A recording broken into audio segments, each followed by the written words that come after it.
اور میں پھر اس پر زور دوں کہ پڑھو اسے، کیا میرا ایسا کرنا عقلی طور پر، منطقی طور پر درست ثابت ہوگا؟ کیا اللہ تعالیٰ کو پہلے معلوم نہیں تھا کہ نبی کو پڑھنا لکھنا نہیں آتا؟ جس شخص کو میں نبی کے لیے چن رہا ہوں اس کو نہ تو پڑھنا آتا ہے نہ لکھنا آتا ہے، تو پھر اللہ نے ایسا کیوں کہا کہ پڑھ اپنے رب کے نام سے؟ کیا یہ کس انداز کی بات ہے اور یہ عقلی طور پر کس طریقے سے پوری ہوتی ہے؟ کیونکہ اکثر جو کہ مسلمانوں کی میجورٹی ہے وہ عقلی دلائل مانگتی ہے کہ ہاں جی ہمیں عقلی دلائل دکھائیں، عقلی باتیں جو ہے عقل پر بھی پورا اتر سکیں، تو مجھے بھی دکھائیں کہ کیا یہ عقلی طور پر، منطقی طور پر یہ بات کسی طور پر آپ ہضم ہو سکتی ہے۔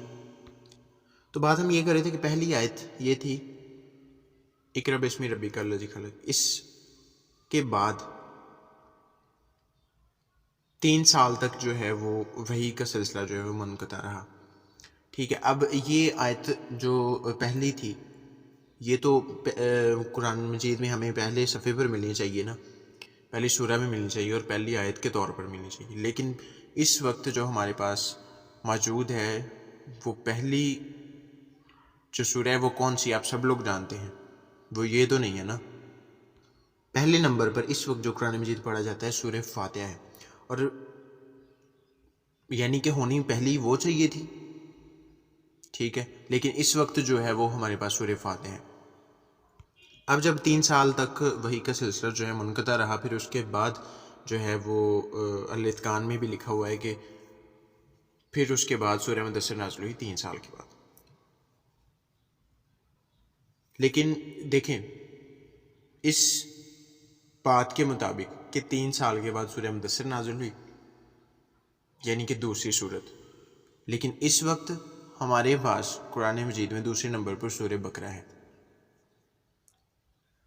اب دیکھیں پہلی آیت سورت جی بھی چینج ہے، جو کہ سورہ فاتح کی جگہ سورہ علق ہونی چاہیے اور سورہ بقرہ کی جگہ سورہ مدثر ہونی چاہیے، لیکن اس وقت ہمارے پاس پہلے نمبر پر سورہ فاتح اور دوسرے نمبر پر سورہ بقرہ ہمیں ملتی ہیں، جو کہ اس وقت کے قرآن سے بالکل مختلف ہے۔ اب یہاں پر مسئلہ یہ ہے کہ قرآن کی جو ترتیب آج ہے اس کا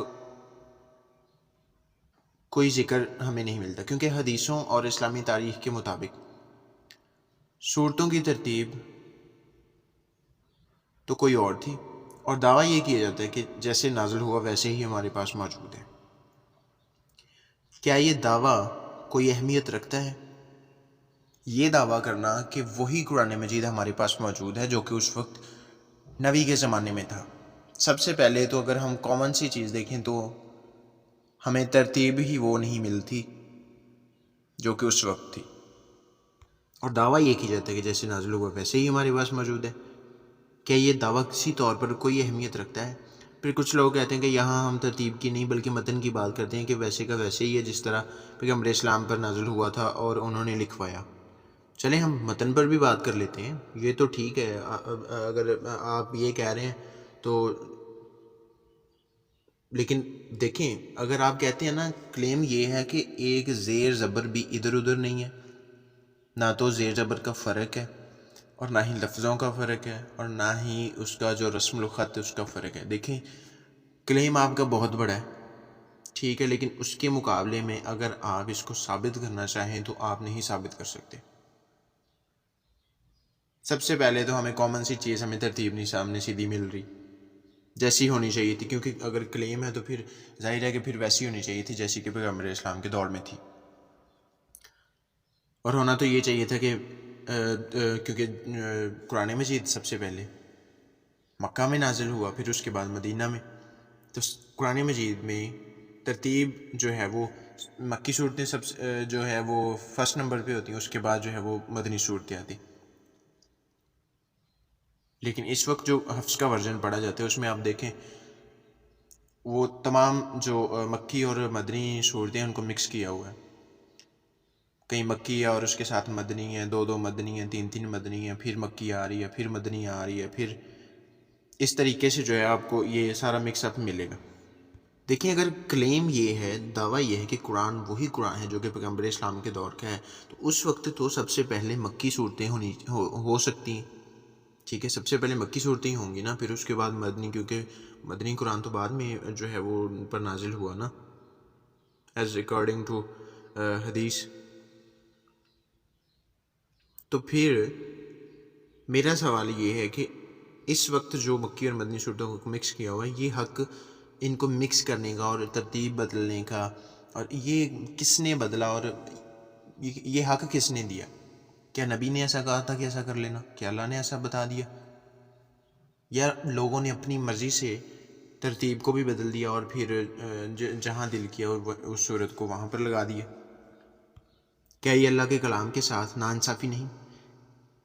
کیا یہ اللہ کو کھلا چیلنج نہیں ان کے اس کی کتاب کے ساتھ ذرا سا بھی کرنا؟ بائبل کے بارے میں تو بڑے آپ کے سوالات نکلتے ہیں کہ ہاں جی ایسے ہے ویسے ہے، اس میں اتنے کانٹرڈکشن ہے، اس میں اس طرح کا تضاد ہے. اور میں نے اس بات کا پہلے بھی آپ لوگوں سے بات کی ہے کہ ہم اس کو بالکل قرآن مجید کی ہی نظر سے دیکھیں گے.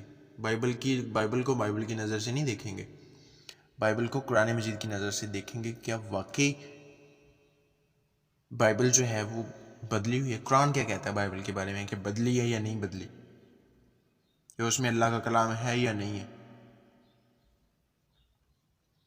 لیکن یہ تو اللہ کو کھلا چیلنج ہوگا کہ جس اللہ نے قرآن مجید کی حفاظت کا ذمہ خود لیا ہے اور مومنوں نے اس کے کلام کو ہی آگے پیچھے کر دیا، اس کی ترتیب کو ہی فرق کر دیا. کیا یہ بالکل ایک کھلی گستاخی نہیں ہے؟ قرآن مجید کسی صورت بھی وہ نہیں ہے جس کا کلیم کیا جاتا ہے کہ نبی کے دور کا ہے، کیونکہ نبی علیہ السلام کی وفات کے بعد قرآن مجید کی جمع کرنے کے لیے دوڑیں لگی. اس کے لیے میں آپ کو ایک حدیث دیتا ہوں. یہ حدیث میں پہلے بھی ایک دو بار کوٹ کروا چکا ہوں، ایویں تھوڑی چھوٹے موٹے جو ہے وہ ٹاپکس میں. صحیح بخاری 7191 کے مطابق حضرت عمر حضرت ابو بکر کے پاس جاتے ہیں اور کہتے ہیں کہ جنگ میں بہت سے قرأ قرآن شہید ہو گئے، ایسا نہ ہو کہ پھر سے جنگوں میں باقی قرأ قرآن بھی شہید ہو جائیں، اس لیے آپ قرآن کو کتابی شکل میں دے دیں. تو ابو بکر نے کہا کہ یہ کام میں کیسے کر سکتا ہوں جو کہ پیغمبر اسلام ہے، یعنی کہ حضرت محمد نے اپنی زندگی میں نہیں کیا.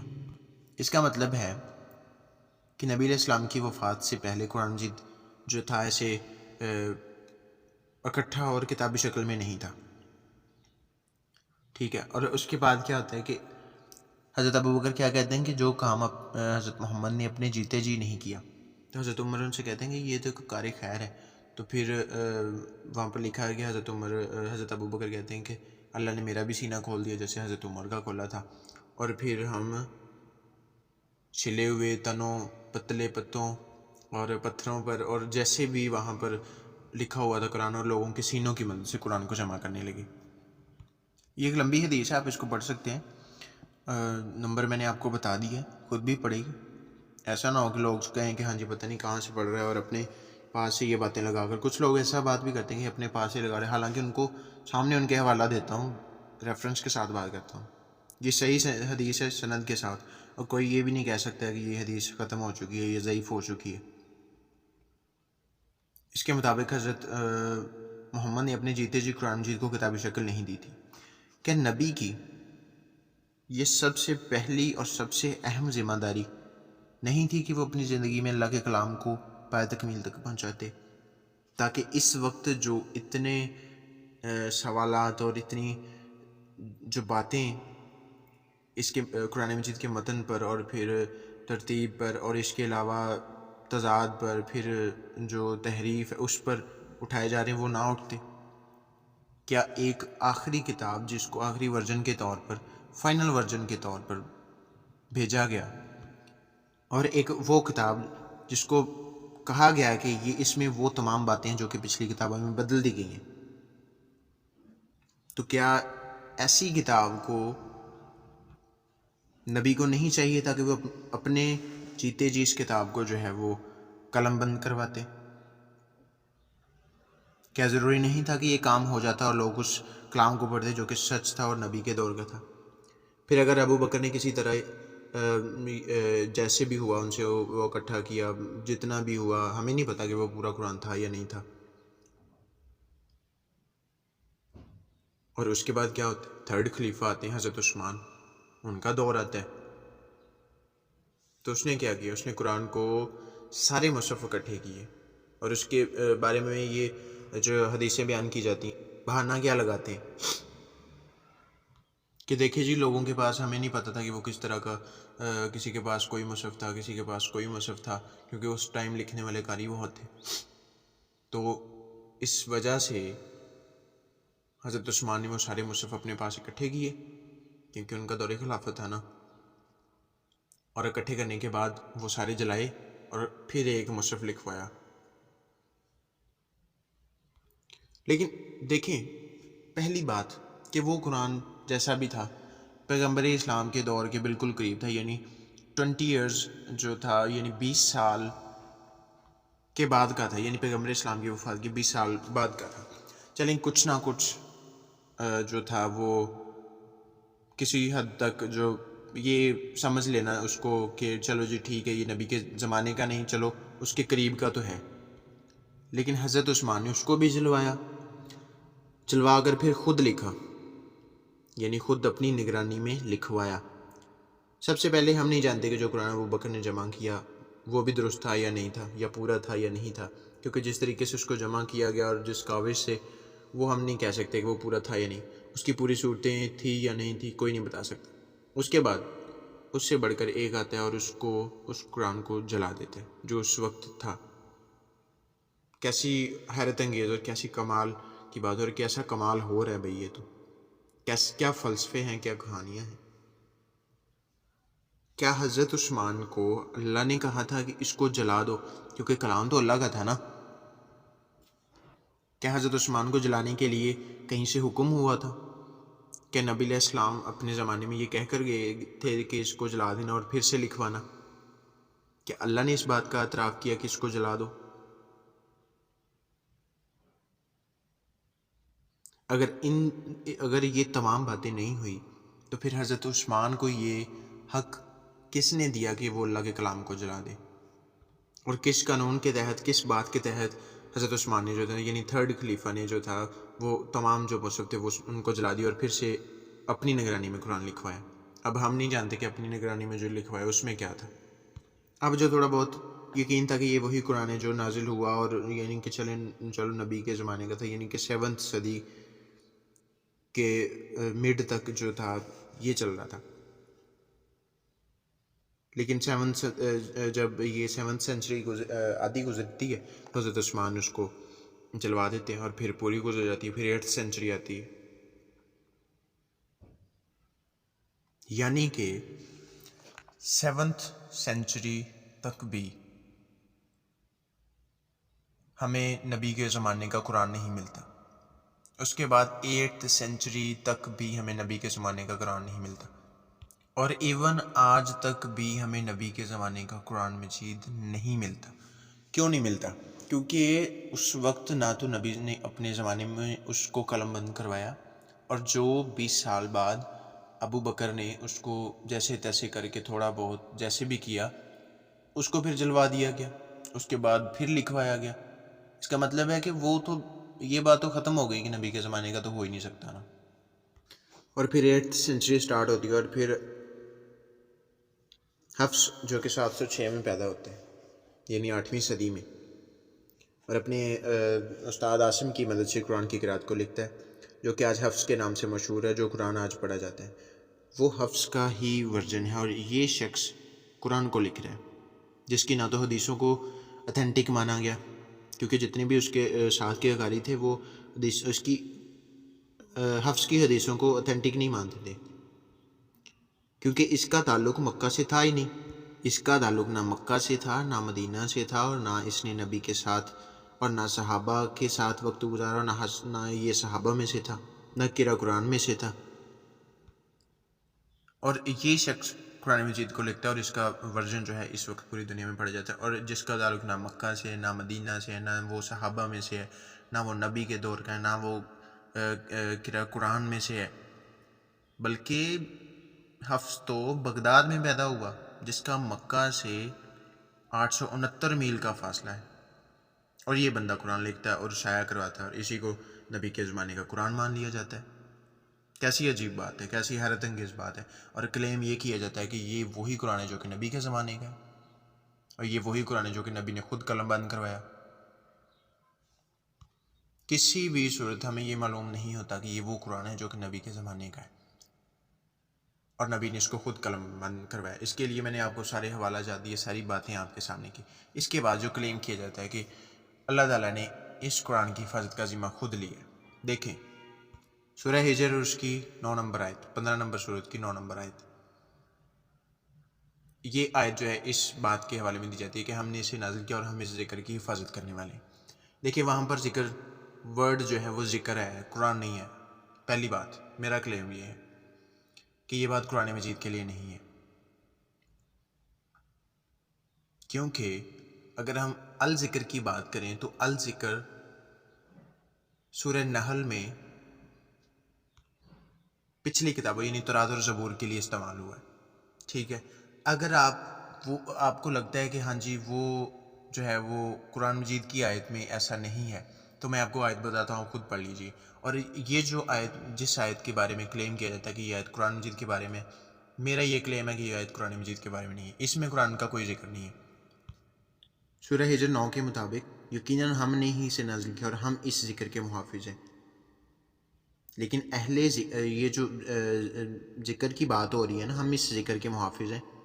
سورہ نحل 43 نمبر آیت میں اہل ذکر سے مراد تورات اور انجیل ہیں، یعنی پہلی کتابیں. ان سے پوچھ لو، اہل ذکر سے پوچھ لو. سورہ انبیاء کی 7 نمبر آیت 48 اور 105 اہل ذکر جو ہے، اہل ذکر سے مراد جو وہ کتابیں جو پہلے ہیں، جو کہ گزر چکی، اس سے مراد قرآن مجید نہیں ہے. میرا یہ کلیم ہے قرآن مجید، کیونکہ اس آیت میں ہجر، سورہ ہجر میں بھی صرف ذکر کا ورڈ استعمال ہوا، نہ کہ قرآن مجید کا. اور اللہ کہہ رہا ہے کہ ہم اس ذکر کی حفاظت کرنے والے ہیں. دیکھیں میرا کلیم یہ ہے کہ وہ بات قرآن مجید کے لیے نہیں ہے، کیونکہ الذکر اگر وہاں پر ذکر کی حفاظت ہو رہی ہے تو جو کہ سورہ میں نے ابھی آپ کو حوالہ بتایا سورہ انبیاء کا اور سورہ نحل کا، اس کی جو آیات ہیں ان میں الذکر سے اور اہل ذکر سے مراد وہ کتابیں جو کہ پہلے گزر چکی، یعنی کہ تورات، زبور اور انجیل. اور پھر سب سے جو اہم بات ہے کہتے ہیں کہ ہاں جی قرآن مجید جو ہے کہ عربی میں نازل کیا گیا. ٹھیک ہے، اور اللہ تعالیٰ نے اس کے لیے خالص عربی زبان جو استعمال کی ہے. ٹھیک ہے، اور ظاہر ہے پھر وہ عربوں میں ہے تو عربی زبان ہی استعمال ہونی تھی. اور قرآن مجید کا دعویٰ یہ ہے کہ یہ قرآن ہم نے جو ہے وہ عربی میں نازل کیا. لیکن پورے قرآن مجید میں الاتقان کے مطابق بھی 200 سے زائد ایسے الفاظ ہیں جو کہ عربی زبان کے نہیں ہیں، جیسے کہ جبرائیل عبرانی کا ہے، انجیل یونانی کا ہے، ابلیس بھی یونانی کا ہے، جہنم فارسی کا ہے. اس طرح کے اور بھی 196، یہ تو میں نے ابھی 4 بتائے ہیں، اس کے علاوہ 196 ایسے لفظ ہیں جو کہ اور زبانوں کے ہیں بلکہ وہ عربی زبان کے نہیں ہیں. ٹھیک ہے، پھر کہا جاتا ہے کہ خانہ کعبہ کی تعمیر جو ہے وہ حضرت ابراہیم نے کروائی. ٹھیک ہے، اس کے لیے جو ہے وہ ایک آیت پیش کی جاتی ہے. دیکھیں اس کے بعد کیا ہے جی، سورہ قصص میں آتا ہے کہ تم ان کو ڈر سناؤ جن کے پاس تم سے پہلے کوئی ہدایت کرنے والا نہیں آیا. دیکھیں اگر تو نبی علیہ السلام اس دور میں اور اس وقت میں ان لوگوں کے پاس آئے جن کے پاس ان سے پہلے کوئی نہیں آیا تھا، تو پھر حضرت ابراہیم کا وہاں پر آ کر کعبہ بنانا اور پھر اللہ کا نام وہاں پر رکھنا، اس کا کوئی وجود نہیں رہتا. کیونکہ اس آیت کے مطابق، سورہ قصص کے مطابق، سورہ قصص 46 نمبر آیت کے مطابق وہاں پر نبی علیہ السلام سے پہلے کوئی نبی آیا ہی نہیں. تو پھر حضرت ابراہیم کا آ کر خانہ کعبہ بنانا کہاں سے ثابت ہو گیا؟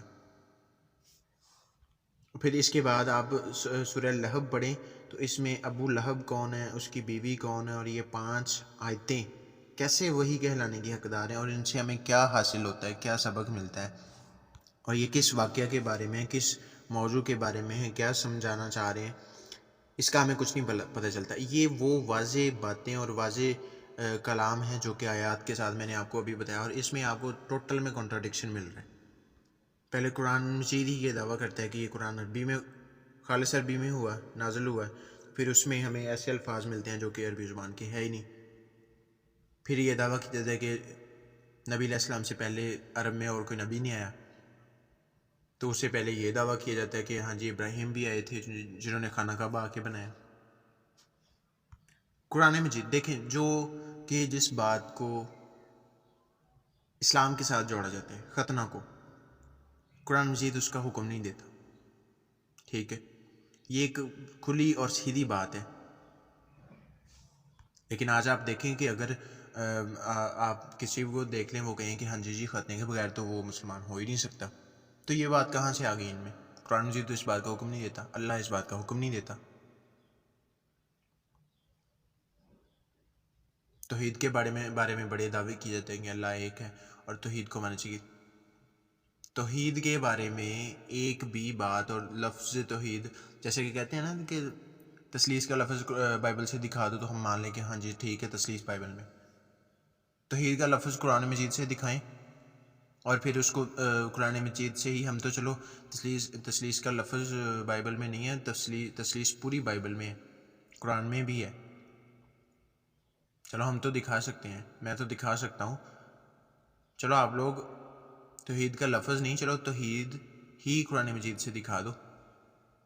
اس پر ہم بس جلدی ایکسٹریم کریں گے کہ کیا واقعی ہی دین اسلام میں جو ہے وہ ایک ہی خدا ہے.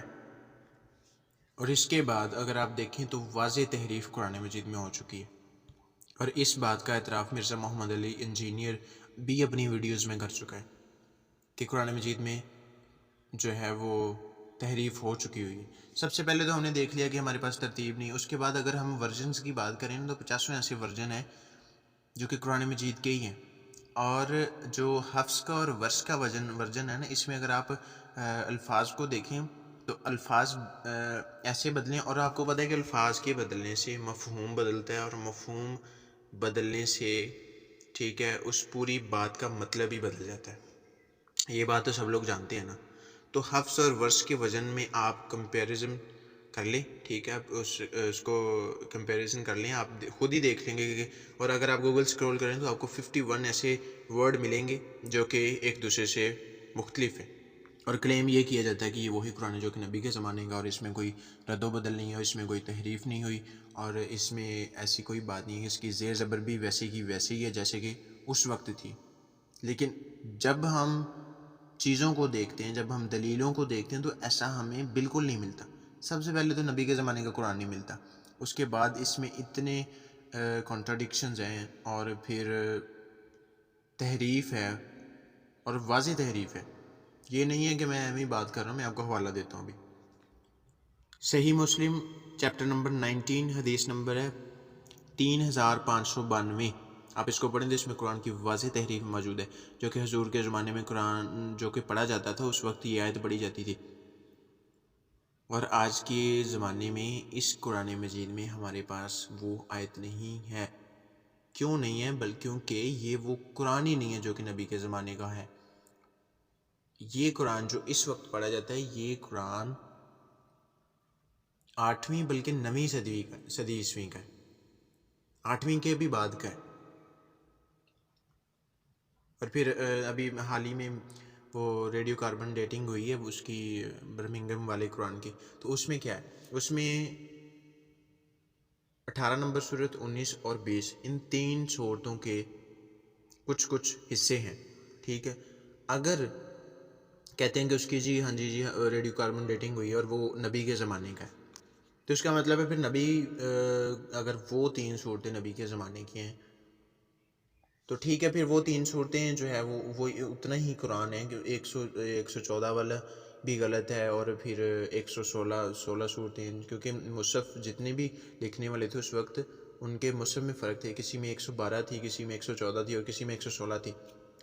ان تمام کو چھوڑیں، یہ صرف 3 صورتیں تھیں. اگر آپ کہتے ہیں کہ برمنگم والا ٹھیک ہے قرآن مجید جو دیکھیں، اگر برمنگم والا صحیح ماننا ہے تو ٹھیک ہے، اس کو صحیح مان لیں. وہ 3 صورتیں اور ان کے بھی کچھ حصے ہیں، پوری صورتیں نہیں ہیں وہ، تو اس کو ٹھیک مان لیں. پھر یہ 112 والا بھی کیا، 114 والا بھی، 116 صورتوں والا بھی، اس کو تو پھر آپ سائڈ پہ رکھیں. اس میں سے وہی 3 نکالیں جو کہ اس میں ہے، اور اس کے بھی چند جو کہ حصے ہیں، بس پھر ٹھیک ہے، اسی کو قرآن مجید